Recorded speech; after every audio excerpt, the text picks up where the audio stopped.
Hello, welcome.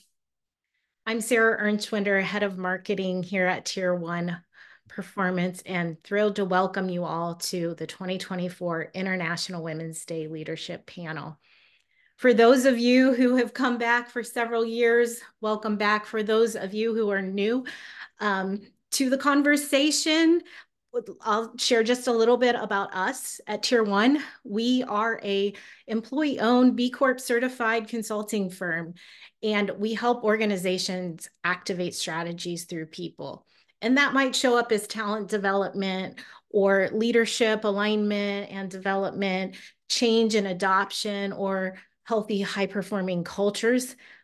But all of that is about helping people do their best work and realizing the fullest potential of people in the workforce. So while that creates exciting opportunities for this year as we face the opportunities and challenges of generative AI and evolving tech, it also is the backdrop for our conversation today of how do we make the most of and realize the fullest potential of everyone in our workforce. Three quick logistical notes. We will be recording today's conversation, so if you have to step away, no worries. The time permitting, we'll have Q&A at the end, so feel free to drop questions in the chat as we go. And today is just about the connection with all of us, as it is about being inspired and hearing the perspective of our amazing panelists. So feel free to drop in the chat your LinkedIn profiles and connect with each other as well. So with that, I'm going to turn it over to our President and CEO, Katie Frey. Thanks so much, Sarah, and another warm welcome to everyone. I know at times the Zoom fatigue is real, so I just want to express personal gratitude for investing the time to be together today, and as Sarah said, to form the connection. And regardless where you're calling in from, at a desk, in the car, etc., and regardless of the weather, I hope you are BYOS today, bring your own sunshine. And I have no doubt that this panel is going to bring us a lot of bright light today. And so I would like to take a moment to allow each panelist to introduce themselves and also to share one of their favorite achievements. And I'm going to start with Yvonney. Hi, Katie. Well, thank you. So it's a pleasure to be here. I'm from Tucson, Arizona, and one of my cherished achievements really encompasses my career, family, and also my community contribution. So I was raised by a single mother who juggled numerous jobs to support us. So I really navigated my childhood and adolescence with some resilience. So despite starting my professional journey while in high school and facing some really, some educational delays, I persisted to earn that master's degree, and now I'm ascended to a senior vice president. So I think that's my story, and it's also my favorite achievement. Thank you so much. Absolutely. And I love you kicking us off, and a reminder of, yes, we are all people here. And so the more that we story tell about ourselves, I think the connection can be that more powerful for us. So welcome. And Theresa, let's kick it over to you. Hi, Katie. Hi, everyone. Thank you so much for having me here. I'm really excited to join. I think from my perspective, one of the things that I'm really excited about is the fact that I am a first generation American. Both of my parents are foreign. And I remember growing up all over the US. We moved here when I was 8 to New York and Illinois, and finally they settled in Atlanta, Georgia, which is where I am based now. And having to be 7 years old and 8 years old and translate everything because my parents didn't speak the language of the country we now lived in. So it's been quite a journey. I'm very fortunate that I grew up also speaking English, so it wasn't so much of a difficulty for me. And I have tried to share the love of languages and cultures with my own family. I also have 3 children, all under the age of 10.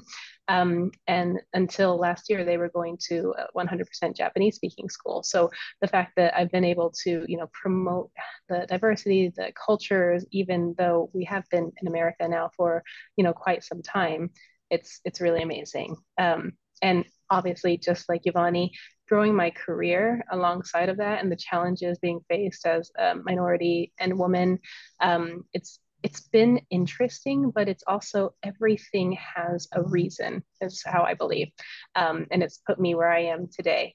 And I've made a lot of like wonderful choices and led an amazing life getting here, including going back overseas for 15 years before coming back to America. So here I am. Thanks for having me. Thank you so much for sharing that about yourself, Theresa. And Tianay, let's hear from you too, please. Yes, good afternoon. So excited to be here. Tianay Amat. I'm originally from Brooklyn, New York.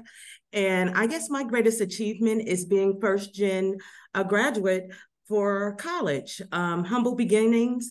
My grandmother was from the South. She came to New York as a domestic with the 8th grade education, but she instilled in me the importance of education, and that was the way to break the cycle, so the poverty cycle. So I'm proud to say I have 2 daughters, and one is in San Francisco, and the other is in Fort Lauderdale. So we're continuing to stress the importance of education, and more importantly, to be kind and to be a great individual and to give back to our community. So thank you for having me here today.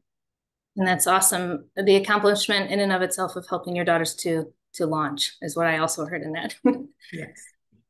All right. Well, for those of you who are less familiar with International Women's Day, I'll just share briefly that with well over a century now of history and change, it's lovingly known as IWD. The first one was held in March 1911, and it is not a country, group, or organization specific. It's a day of collective global activism for us and celebration that belongs to all those committed to forging women's equality. And when we inspire others to understand and value women's inclusion, we are making a difference. When women themselves are inspired to be included, there's a sense of belonging, relevance, and empowerment. And to quote the great Gloria Steinman said, "The story of women's struggle for equality belongs to no single feminist, nor to any one organization, but to the collective efforts of all who care about human rights." So together, let's all help fight the good fight. All IWD activity is valid, and that's what makes, for me personally, IWD so inclusive. So with that, we're going to dive in and ask our panelists and say thank you again for collectively doing that with us. I will introduce just a brief kind of topic and pose questions. And as Sarah mentioned in the beginning, you can certainly use the chat as well, and we'll monitor as we go. But starting with the theme for 2024 IWD of inspiring inclusion, one of the pillars of inspiring inclusion is the promotion of diversity in leadership, as well as decision-making positions. Women, especially those belonging to underrepresented groups, continue to face barriers when they seek leadership roles. So as we think about championing inclusion, organizations and communities can harness the full potential of diverse perspectives, leading to better decision-making and ultimately innovation. So I'm asking our panelists to kick off with some personal stories. And the question being, when did someone intentionally include you, and what was the impact that it had? And Theresa, I'm going to start with you. Perfect, thank you. So I've worked for quite a few large companies in my career, and the one that really stuck out to me was actually at my former company. And it happens every day here still, so I'm not negating the great opportunities that I'm given every day at Delta. But when I was at American Express for 10 years, and it's where I had most of my children, so 2 out of the 3 were born there. I was fortunate enough to start off in the UK, and then I moved to the States in the middle of my career there. And I was on maternity leave with my second child. And I'll never forget this. I'd already had one child, and I had kind of taken a lateral move to come back to the United States. And while I was on maternity leave, my leader's boss called me and said that there was a role coming available that would have been a promotion for me. And he understood I was going to be out for another 4 or 5 months. But he thought that I was perfect for this role, and the things that I had done to prove, my expertise in that area would be great. And he couldn't imagine anybody else in this role. And what did I think? So, I think that that is extremely intentional, that they reached out to me while I was out to talk to me about an opportunity. And I was absolutely overjoyed because it was the right role for me. And it's what has continued to lead me to where I am today, leading a global design organization and innovation and learning and technologies. That was the first one. And for him to come to somebody who was on leave for quite a long amount of time, and he didn't know if I was going to go out again, and give me that opportunity for a promotion, it was perfect. I felt like I was really included, and I think that that's impacted the course of my career, and that made me a leader of leaders. And therefore, I've been able to impact the lives of other working women, especially moms, to show that you can do both. You don't necessarily have to take a career break when you have children. You don't have to stall your career. You can continue to move forward. But it was somebody giving me that chance proactively that allowed me to get here. Thank you so much for sharing that, Theresa. And I know it's a passion area of you to help support and advocate for moms who are working. So appreciate that element of your story as well. Yvonney, would you also like to share a story? Sure. I just want to start off by saying, I think really, right, inclusion, it's really the bedrock of innovation. And I do recall a pivotal moment when a former boss really entrusted me with an evaluation of a project he was working on. And I think it was perfect, right? Because he was leveraging my unique background and my experience. And this really introduced a diverse perspective on something he was working on. And it highlighted the whole essence of, wow, those were things I didn't think about. And that was great partnership, right? So I think what he did though was he was valuing, right, the differences in our team. And he built trust. And I think that that's important, right? You have to build that trust and rapport, because if I didn't feel safe, I wasn't going to share my insights, even though I was asked. So I think it's also not only recognizing that inclusion is not just a policy, but also it's like the practice, and it has to start with us. And I think that that really helped motivate me in how I build my team. Thank you, Yvonney. And yeah, between the two of you, thematically thinking about the impact someone has on us when they believe in us, maybe before we believe in ourselves, and the active building of trust. And trust, I totally agree, Yvonney, helps to foster inclusion as we create safe environments for people to feel like they have the opportunity and space to learn, perhaps even to take risks and fail. And how do you create environments day to day that support some of that? I know some of those themes will continue on for us. And I think about next around advocating for yourself. And there are many industries, financial and tech especially, where we still have a lot of work to do when it comes to gender parity. And yet, each of you have navigated this in some way. And so I would love for us to talk about how you have advocated for yourself. I'm not going to ask, have you ever had to do that? That answer is fairly obvious for me, but because every woman has.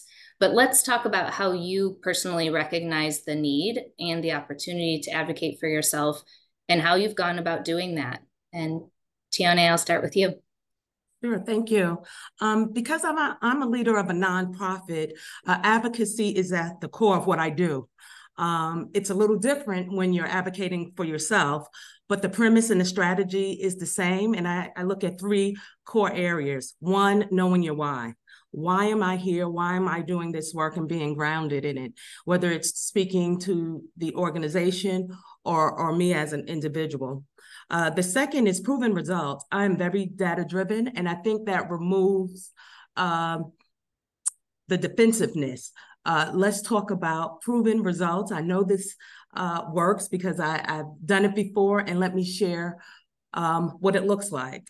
And then lastly, providing a space for conversation, to have dialogue, to bring people in, to understand why I'm advocating for a particular idea or a particular program. I will also add, when we think of advocacy, we typically think of our direct supervisor and trying to convince someone to support us in an idea or a move or a decision. But as a leader, I think it's all stakeholders. And to share a story, I'm in with Cincinnati Works, and I've been here less than 2 years. So when you first come in, you're listening and you're learning. And I had this awesome idea, and I had to get buy-in, and I had resistance, right? It's a new person coming in. Oh my goodness, we don't want to change. We've been there. And so I followed those steps. And what we do, our main demographics have been women 35 to 45 years old, and helping them get employment. And I wanted to look at the workforce a little differently and look at young adults who are leaving high school and electing to go into the workforce. And I had to explain the why. There was a need, and I think our service here, and we have a solution, and just had those conversations. I shared data of how that looked. And before coming here, I was in education, and I just followed those same steps. But the most important was to have dialogue and not letting it be just one-sided. Love the practicality in that, and that you took your own steps too as part of that story. I think it's relatable to all of us. And as I think about the why component too, and advocating for yourself, I'll never forget, I had a mentor that helped me to see, like, when you're in a room, also don't leave it to chance for people to know why you're there. You know, like, you don't have to say a lot too, but engaging, creating that dialogue, starting it is very important. So thank you for sharing that story. Theresa, would you like to add to it? Absolutely. So I totally agree, Tianay, on those 3 elements of advocacy. Having worked in, the financial services, legal field, now technology, and in aviation, I've been around a lot of the same kind of people, right? Where I instantly stick out as somebody who doesn't fit into the norm. I've been confused as an intern, as somebody who just graduated college, just because I'm the only female in the room. And that helped me to recognize the need to educate them on my experience and expertise. I still get looks of shock when I tell folks that I've been in learning and development for over 20 years. But I learned that you need to do this in a non-condescending manner. Like, you have to assume positive intent from folks. I am not going to get offended if somebody confuses me for an intern or a college graduate because they just took like 20 plus years off of my life. So that's fantastic. But, what I recognized that I needed to do was to create a brand and a presence so that when I did walk into the room, they knew who I was. They recognized my name. And that, yes, I do advocate for myself, but I also have, to Yvonney's point, leaders, and not necessarily just my own leader, advocating for me, because I've created such a presence and a brand for myself that they are talking about me before I even get there. And in a positive manner, with hopefully the expertise that I've curated over the years in this industry. So. Thank you so much for sharing that. Yeah, and I would say, agree with you on that, the positive intent, but also the 25 years off, like, keep that going, Theresa. That's what I say. I'm like, I use a lot of sunscreen, and that helps me.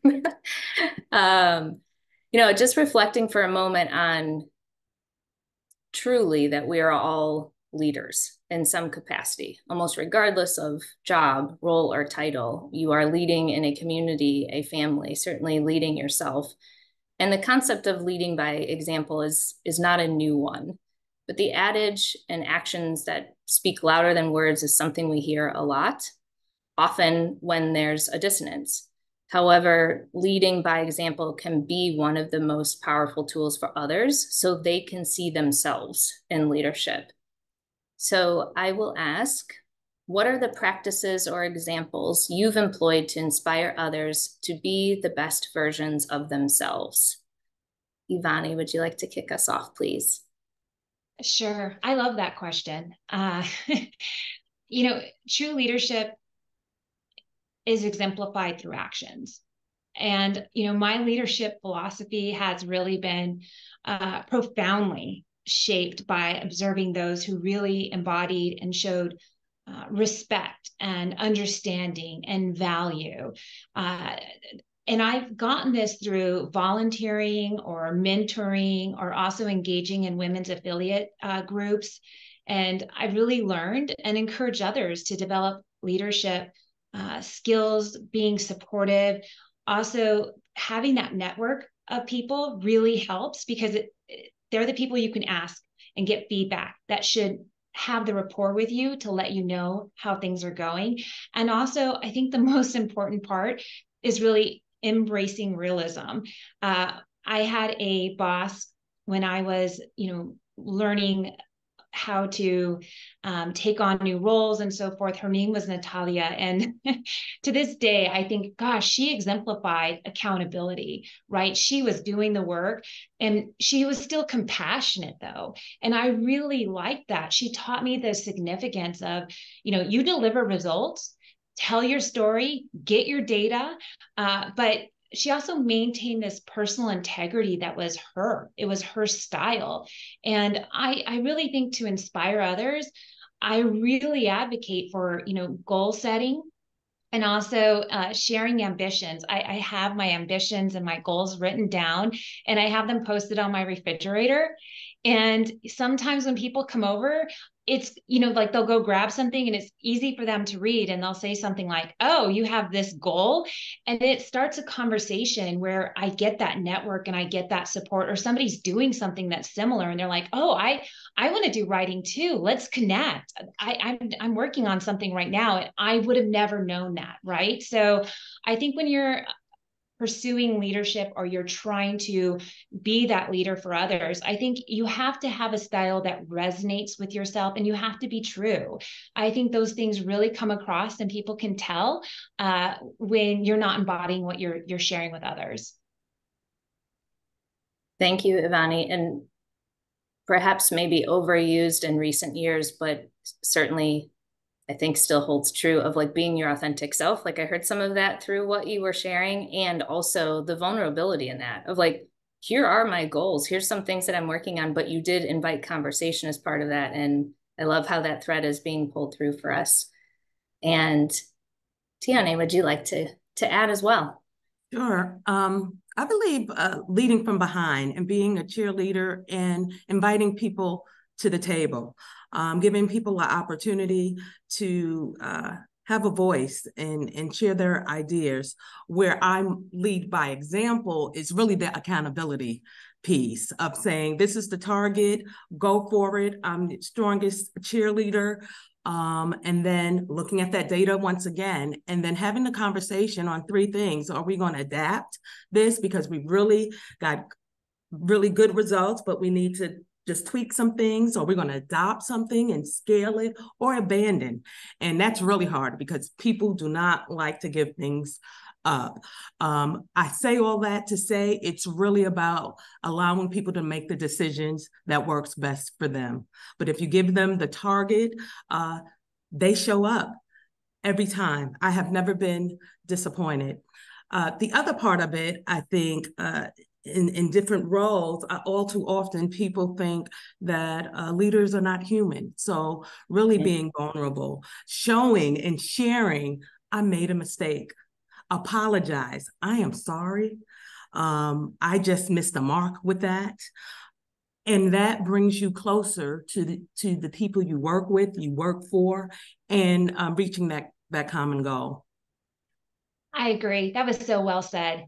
That was perfect, right? That being vulnerable, or when you're sorry, just come out and say it. I think people, they see that. That's that whole being real. I love that. That was great. Thank you. And absolutely bringing your whole self to that, specifically with acknowledging when you've made a mistake or apologizing, even if it was something that was clearly unintended. I believe that is what is remembered most, right? Like that feeling someone had when you saw them, when you acknowledged it. we can do a lot of great things, right? And we will. And yet the feeling that people have when they're around us is the greatest impact that we can have. And that's for me how that leading by example, I think, gets most embodied. Another overarching theme for IWD almost every year is around empowerment. And it's another important pillar of inclusion for women, is ensuring that empowerment, which has many tentacles to it, including inclusion in the workforce, as well as financial empowerment, opportunities for advancement or learning and growth, and pay equality. I'll speak personally for us at TiER1. Our business structure, as Sarah mentioned, as an ESOP, an employee stock ownership plan, is an example of economic empowerment for our employees. I'm also proud to say right now we are more than 50% women. But I would love for each of you to address this like from multiple angles in your work. And we'd love to hear stories of how you have personally addressed empowerment or seen organizations improve the empowerment for women. And Theresa, if you'd like to share. Sure.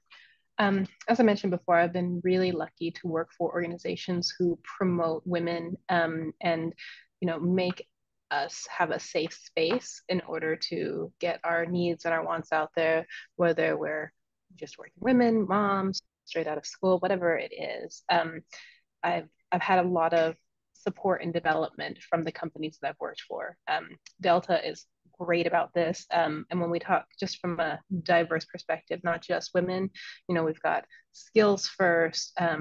We promote those who may not have had the educational like luxury that some of us have had, but absolutely bring, their experience to the table. So that is the one thing that I think the advice that I have here is going to be for everybody, not just women, but especially women, is don't be afraid to ask. Don't be afraid to have the conversation. This kind of leads off from what Yvonney and Tianay were saying about being yourself, being real. Don't be afraid to make it known to your leader, your team, where you want to go in your career. Don't be afraid to ask for more money. If you don't ask for it, you might not get it. Nobody's going to hold it against you.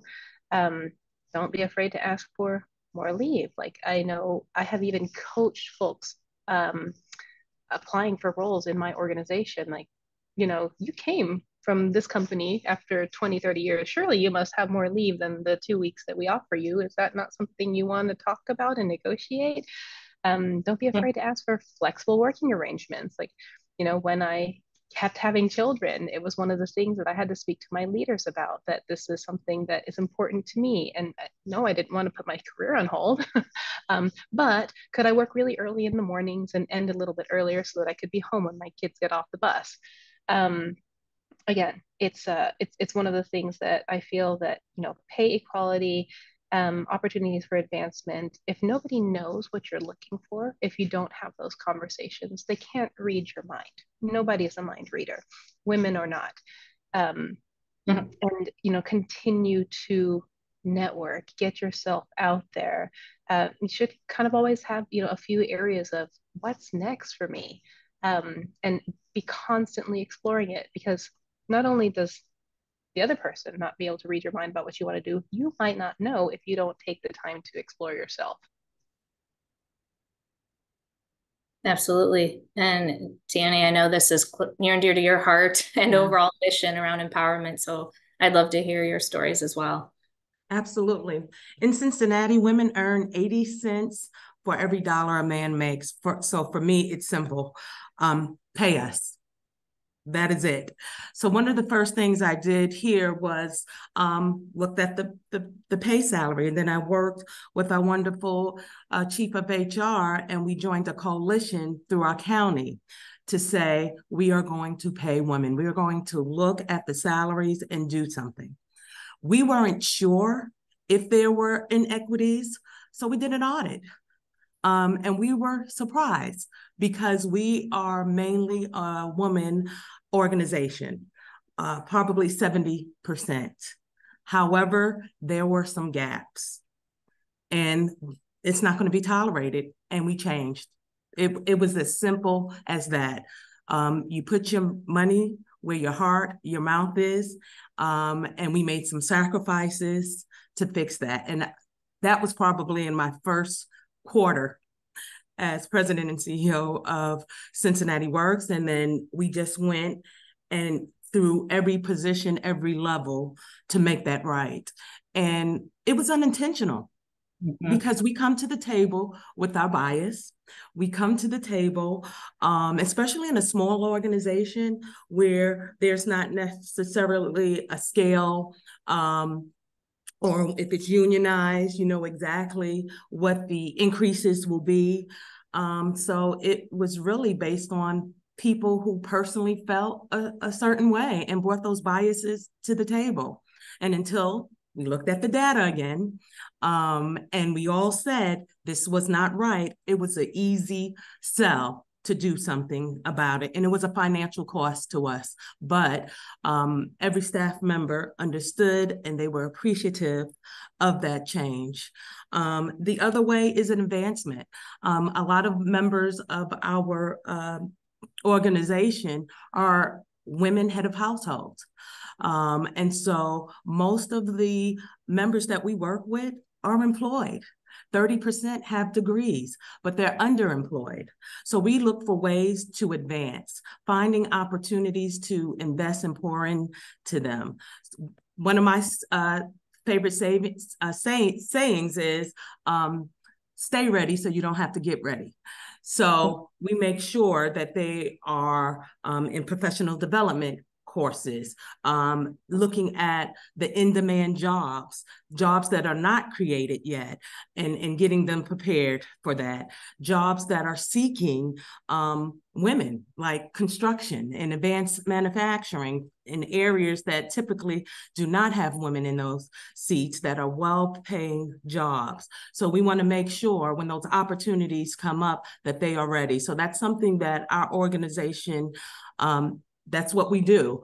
But as an organization, we always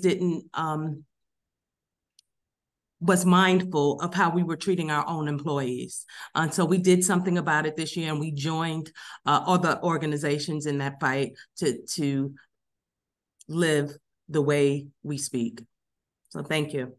Absolutely. And it takes courage to be able to look at the data and decide that there is change, because the data doesn't always have the answers, right? But it helps to give us input to the right questions, but it's still going to take action to implement that change. So I love how you connected all of those things together. And Yvonney, let's round it out with another story, please. Absolutely, right. I love what my fellow panelists have shared. I think we can basically round it out by saying, economical empowerment for women is multifaceted. There is the involving workforce inclusion. And I also think there's another piece to this that's, financial literacy. Understanding money and its value, the management of it. And also one of the things that I think sometimes people don't talk about is also the emotional impact. It's really crucial. I think Theresa said something like, don't be afraid to do it. I think we tie our emotions to money and ask, do those things, right? It really is about understanding that widely across, right? We all have different backgrounds. I think making financial literacy is a key empowerment tool. I think that will help us. I think a lot of women do have emotional attachments to how we manage our finances. For some, right? When I think about this, I think about, it could mean power, it can mean influence, it can mean safety for some, and also it's just choice and option. So I really like that we've had this conversation, and I think it's really, again, it's a broad conversation, and I think it's nice to have it, and it's not a taboo conversation, and it's okay to ask for things. I think is the important piece there. If I was to round it out, Katie. Awesome. Yes. And we're at a point in time. So I love for us to do a bit of kind of future forward looking as we kind of wrap up some of the thematic things to the conversation today. And we'll also take a look at the chat as we have time here. But what advice do you have for those aspiring to grow and to develop in their leadership journey? wherever that path may be, and ultimately think about where should someone maybe focus their time, what's most impactful when it comes to realizing their own potential, and also the potential of the women and communities that we, of course, are all a part of. So, Tianay, I'll come back to you. Okay. I'm going to sound a little repetitive, but being secure and understanding your why, I think, is essential. And then having the courage to go after it, any means necessary. And just to share a little bit, so I talked about the nonprofit, but I've only been in this work for less than 2 years. I have over 2 decades in public education, everything from a teacher to interim superintendent. The last position was an interim superintendent through COVID. And I think, like many people during that time, you come to that crossroads and you ask yourself, what is really important? And during my career, I just really loved education. I loved working with adults, and I went into education because of my grandmother, what she instilled, and the importance of education and breaking the cycle of poverty. But I was burnt out. And then I believe Theresa talked about your brand and working the room, and people know who you are before you get in that space. And that's exactly what happened. I got a call from a recruiting firm and said, hey, would you consider coming to Cincinnati Works? I wasn't even familiar with Cincinnati Works, but that's how the universe works. And I said, can you give me the job description? Let me read it. The mission of Cincinnati Works is to work with willing and capable people to get them out of poverty through self-sufficiency and employment. So the poverty stood out to me. That's why I went into education. It wasn't about kids. Most people think it's about the kids. It wasn't about the kids. I was only a teacher out of 23 years. I only taught 3 years. I was a leader, whether it's a principal, superintendent, and it just rang so clear to me that I can transfer those skills and take a leap and leave retirement on the table, because you get a good pension there, and teacher retirement. And I can leave that and be courageous and follow my heart, because I was burnt out. And I went into nonprofit, and I really found an organization that was mission driven and aligned with the work that I have done for over 2 decades to help people get out of poverty. So instead of doing it through education, I'm doing it through employment. So I go back to understanding your why and being courageous and taking those risks, and it pays off. Well, super grateful you made that choice to join Cincinnati Works for sure. And there's no question of your passion there. I love hearing it. Yvonney, how about you? Sure, I do too, right? Being courageous. So we can all benefit. For those on their leadership journey, the path to realizing your potential and that of others and I really do think it's about volunteering, mentoring, and being genuine. I think, even saying, hey, I got into education for this, being true to yourself, right? You want to help others, I think, is an important piece. And I think it gives you an opportunity to practice. And I also think it also helps you hone on your leadership skills, because you discover like what's uniquely yours and how do you interact. You help build a robust network when you also volunteer or you start to grow your network, because you start embracing a different style and you start seeing leadership in action, all of those kinds of things that really pave your way in your role. So I think it helps us, not only be effective, but also incorporate our true values. So I think that the journey of leadership is continuous. I don't think it's something that you just say, hey, I did it, great, or so forth, right? You have to really invest in your growth, and you have to invest in your partnership and those people that are around you. And when you do those kinds of things, the impact will be just immeasurable, right? It's about people will find you for other jobs and other roles, right? Because you've demonstrated that skill or that partnership. So I think it's really about, just being genuine and getting out there, not being afraid. And if it's a new skill that you're trying out, maybe it's volunteering so you don't get burnt out, or mentoring, or things of that nature, to just really give yourself those opportunities. Absolutely. Thank you. And Theresa, I'd love to hear your words of advice too. I 100% agree with everything that Yvonney and Tianay had said. I mean, going back to your why, Tianay, it really resonates with me because I think as people, that changes all the time. My why in my 20s, my why in my 30s and my 40s, all completely different. So I think you really need to take the time to assess that and be honest with yourself too. What you want to do with your life. As I mentioned before, yes, talk to your colleagues, talk to your leaders, but have those regular conversations and check-ins with yourself so that you don't get stuck in that way. And I think, Yvonney, you mentioned like it's continuous, right? Leadership development. If anybody tells me that they know everything that they know about being a leader, I instantly know, well, we're probably not going to get along because this is something that is a continuous development. It's something you can never stop. I certainly don't know everything. I'm still learning every single day. So I'm going to take it back to like the really basic things that I recommend that people do to continue on their leadership journey. Write it down.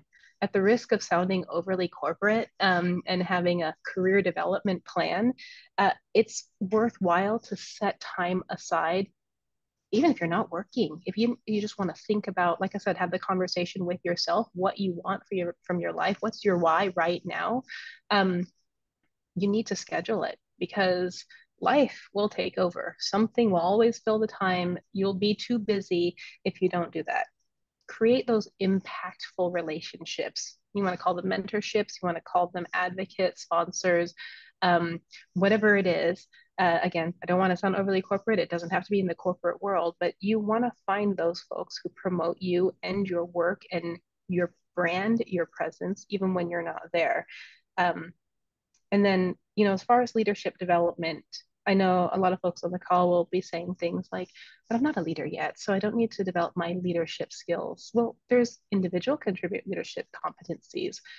There's leader skills that you can be developing in any role and even outside of the workplace that are constantly available to find out on. Attending a session like this is helping to develop those leadership competencies.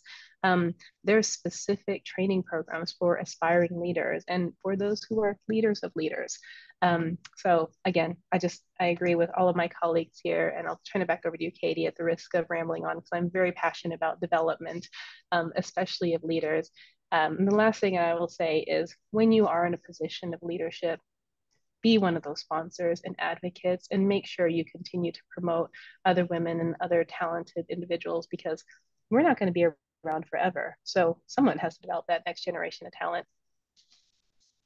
100%. And as you were talking, Theresa, I was reflecting that some of the hardest work I believe I've done and will continue to do is the leading self development, right? Like that, naming what you're working on. There's power in naming. And of course, ultimately, she designed a life she loved, right? Like there is a big part of everyone's why, I think, that has to be focused in that like we are creating our own reality. And of course, how we include others as part of that is the way that I'll round it out for us just for a moment, as I do a quick check-in with Sarah to see if there were any questions that came through the chat or anyone wants to chime in at this point.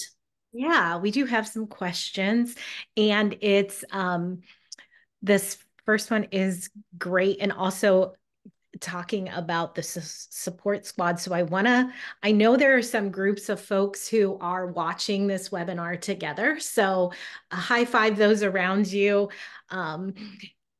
The question is from Amy. I've learned recently how important it is for me to have a network of other female leaders outside of work to learn from, bounce ideas off of, and connect with. how have you worked to develop your outside of work support squad? What benefits have you experienced from connections outside of work? I can start. I would say I started with interests that's outside of work. And I've used Meetup. I love hiking. I love camping. And you just meet great people that have that outside interest. And I know sometimes we want to be with people who are in our field, but I specifically look for people that will allow me to detach. I need moments where my brain needs a break. So my circle of women are not in my line of work. And they also provide, when I do need space to talk about work, they provide a space that is, I don't want to say objective, but they think differently about it because they're not in it day in and day out. So I find my strength, I find my support squad with people who have similar interests and hobbies outside of my day in and day out here at Cincinnati Works. I'm very similar. I agree with you. I think that, it's good. And I also would say too, I don't feel like I just have like a my women team group, and they actually even joined the call today, right? Like they're joining, they're being supportive of me. They're like, okay. And I expect them to give me some real feedback when this is all over and so forth. I think that that's key, but I also have people from work, and I also have people that I've enjoyed their company that have helped me to see their perspective, like how am I maybe coming across, or what am I doing that maybe they would like tell me differently how they might approach a situation. And I've been very appreciative of having that team. I think you have to have different teams for different things to be successful. At least that's how it's been for me. And you have to have your hiking buddies. You got to have your coffee buddies and so forth to get through it. I loved your answer and just wanted to build upon that because I agree. It's very similar. I think we're probably all in the same boat here. Everyone is equally valuable to me. I have met some of my best mentors at the gym, people who have nothing to do with me working or in my field. Tianay, you nailed it with the differences of perspective. My team, I'm sure quite a few are on this call, they know that I value people who bring something to the table different than me. I want to be challenged. Because that helps me to continue to grow. But I do also rely on, industry related benchmarking a lot too. So I will proactively go out there and try to meet people who are my work squad specifically, either, in the training and development world. So I'm an active member of my local chapter of the American Society of Training and Development, and I have been even when I lived abroad. It's a global organization. Since I've come back into aviation, I've joined, Women in Aviation, and I rely on keeping those relationships alive, either me proactively doing it or the introductions of others. They're like, oh, Theresa, I think you would really enjoy meeting this person. They think, either similarly to you or provide a different perspective, and I know you like it. And just making sure that I follow up on that. And as I said, the benefit of the perspective and helping me to think a different way shows itself not only in my work, but in my everyday life. I love that. So last question then, the idea of what we give attention to is what gains momentum. And so with that theme, building on a previous theme, is how do you celebrate your accomplishments or the accomplishments of the women around you to create that visibility and more connection around that? For me, it's being present and enjoying the moment. So I have to stop and pause in the moment and remind myself that I don't want to get burnt out again. So, and part of that, I wasn't taking the time to pause and to be present and be in the moment. So that's what I do now. I make sure that we celebrate the small wins, and we build upon those. I make sure that I really get to understand the staff here at Cincinnati Works and what's important to them as far as celebration. Some people, the 5 love languages, I apply it to work. Some people, really like those words of affirmation. Some, a gift card is great. So really knowing your people, so they find value in their acknowledgement, and I'm speaking their love language to celebrate their wins. But for me, and to fill me up and to get me back out, it's really taking out the time and being present day in and day out, because there is something that I have gratitude every day when I walk out these doors. And I need to remember that and take time to celebrate those moments.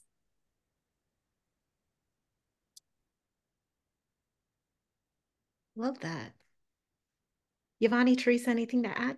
I just 100% agree with Tianay on the tailoring it to your teams. I know some of the organizations that I've led in the past, you have people who are like, please do not put me on the spot, do not highlight me. And I'll be honest, my natural innate preference is to celebrate. I love a good party. I love a good reason to celebrate anybody who's done a great job.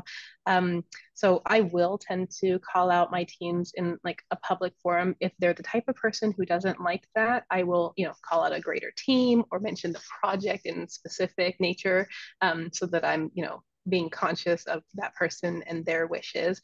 And I definitely, I use social media where it's appropriate, like promoting even this webinar. It's always a great way to get the likes, right? Especially I'm finding with my new generation of talent that this is what speaks to them more so than a team meeting calling them out on a project. Or to Tianay's point, money always works. Gift cards, any special incentives that we can give them based on a job well done is always appreciated. I like all of it, and I appreciate it all. But for my team, I think anybody who's worked with me or volunteered with me, I try to be as authentic as possible, and sometimes that comes across as pretty darn goofy. And I just try to be myself and share with them, like, okay, I'm just so excited. This is what I'm thinking. And I think sometimes just being yourself and realistic on, being excited for people and showing it. I think Theresa said something really important about like stopping at the moment and doing it. So I'd love to say that I have this buttoned down, but this is probably the area where sometimes I embarrass people and I don't mean to, and I do goofy things, but you just get so excited for people when they have a win, right? Absolutely. And hopefully they're authentically experiencing the love that I'm sure you convey to Yvonney, and that's super important as well. Building the trust so they know where it's coming from, right? That's right. That's right. That's right. Well, thank you all for including those questions. And again, a big round of thanks to our panelists for the commitment to this conversation, but also their time and energy for the discussion. I'll just say, now that we've done this type of event for a few years now, it is something I personally look forward to. You don't know what connections are going to come as a result of just purely investing an hour of your time today. And hopefully it makes your constellation. That's the way I personally like to think about my network. It's a constellation of stars. And the more that we add to that constellation, the brighter light that we shine. And so in advance of the official day of International Women's Day tomorrow, I will say, let us continue to celebrate. And it's also part of March, which the whole month is Women's History. And I think it's really important to reflect on history, the accomplishments to come, but all of us making history today too. So if you haven't seen the symbol that's along with IWD 2024, please join me with the heart. And from me to all of you, a giant heart. Continue to inspire inclusion. And again, wish you a wonderful, very happy International Women's Day, and continue throughout this month. And thank you so much. Oh, Yes, giant round of applause to everyone. I'll wrap us up with just a couple of announcements. We do have once or twice a year, we publish a magazine. I know the healthy, high-performing culture issue is very relevant to a lot of folks today. So Holly is dropping the links in the chat to all of these announcements, so you can grab them there. And also a thank you to Holly behind the scenes helping us produce today's webinar. In addition, if you are new or you've joined on LinkedIn and want to stay connected on any of our future events, please feel free to sign up for the newsletter. And again, the link is in the chat, so you can grab it there. And then for those of you able to join us in person, every fall we have our X-Learn conference, and it's just a great opportunity to learn from other leaders who are really helping individuals in the workforce be their best selves. So whether that's around learning and development or change, it's all about creating experience that enable that. And lastly, for the X-Learn conference, every year we recognize just a really incredible lineup of individuals who are leaders of color, making a difference in the learning and performance space. And so we encourage, again, celebrating those around us, encourage whether it's a self-nomination or a nomination of someone you work with.